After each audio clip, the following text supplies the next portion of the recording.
Got some audio sound bites. I've got to get to them. We start here with CNN's State of the Union on Sunday morning. Former South Carolina State Representative Bakari Sellers, Democrat, is on.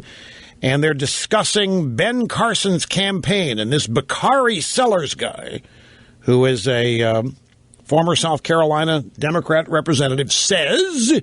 Everybody has read Gifted Hands or watched the movie with Cuba Gooding Jr. I mean, it's inspiring. When I travel around and speak, I tell kids, to be a lawyer like Thurgood Marshall or be a scientist like George Washington Carver or doctor like Ben Carson. I mean, that's what I say because it was that inspirational. Now I can't tell if he's Rush Limbaugh. See, he was going along just fine till he got to get all conservative on everybody. He had to get all religious. Now I can't tell if a guy's Rush Limbaugh. Let me tell you something. That is a profound compliment.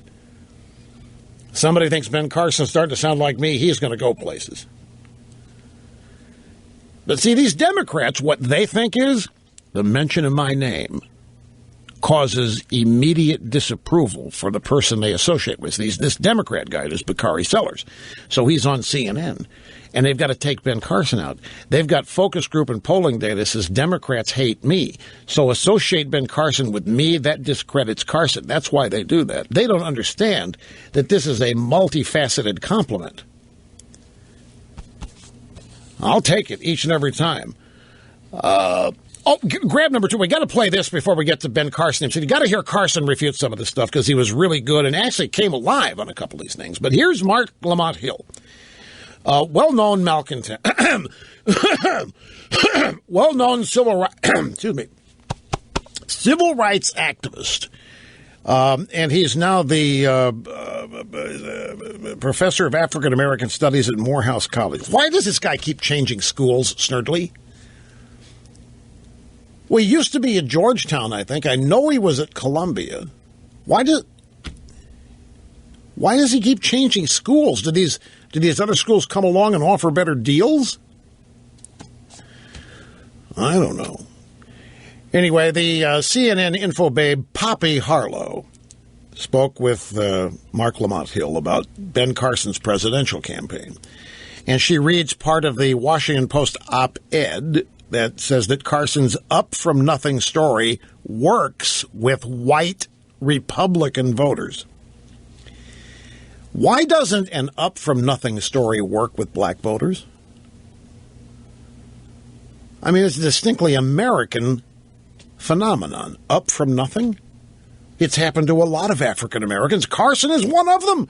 And yet, here it is, Ben Carson, it happened to him, and somehow all it is a message that's something that resonates with white Republican voters. Poppy Harlow says, Mark, is the key to what the op-ed says white Republican voters? Absolutely. I mean, Ben Carson, the greatest lie in American history is the myth of the self-made person. Nobody makes themselves. We're all shaped by our communities, by people who struggled and sacrificed for us, by governments that offer safety nets. Ben Carson is able to say, I was saved by Jesus and hard work. That allows him to reject a safety net. That allows him to push back against the expansion of a welfare state. Man, is that how convoluted that is. So, Elizabeth Warren, you didn't build that. Barack Obama, you didn't build that. Marc Lamont Hill, they're a myth. The greatest lie in American history is the myth of the self-made person. Nobody makes themselves. We're shaped by our communities, our governments, and our safety nets. This is what young African Americans are being taught at Morehouse College or Georgetown or Columbia, wherever this guy's teaching African American studies. The entire concept of capitalism and the American dream is being debunked. Well, I maintain that it doesn't take very long for you as a black student to keep hearing the deck stacked against you. You can't do it. The only people that make it are white Republicans. I'd get mad, too. If I believed my professor, was an authoritarian figure and unassailable, and if I trusted him, I'd believe this garbage. I'd get mad, too. Now to Dr. Carson himself. He was in Palm Beach Gardens on Friday night.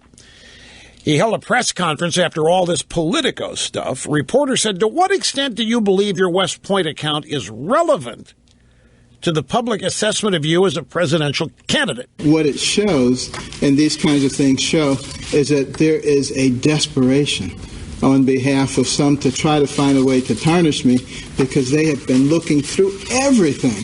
They have been talking to everybody I've ever known, everybody I've ever seen. There's got to be a scandal. There's got to be some nurse he's having an affair with. There's got to be something. They are getting desperate.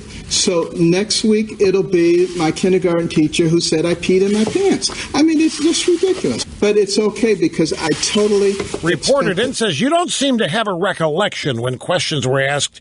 Everybody that's been spoken to says, I don't remember these incidents, like when you stab somebody or when you beat somebody up. Although his mother, it's been discovered, wrote about the stabbing. That's been found.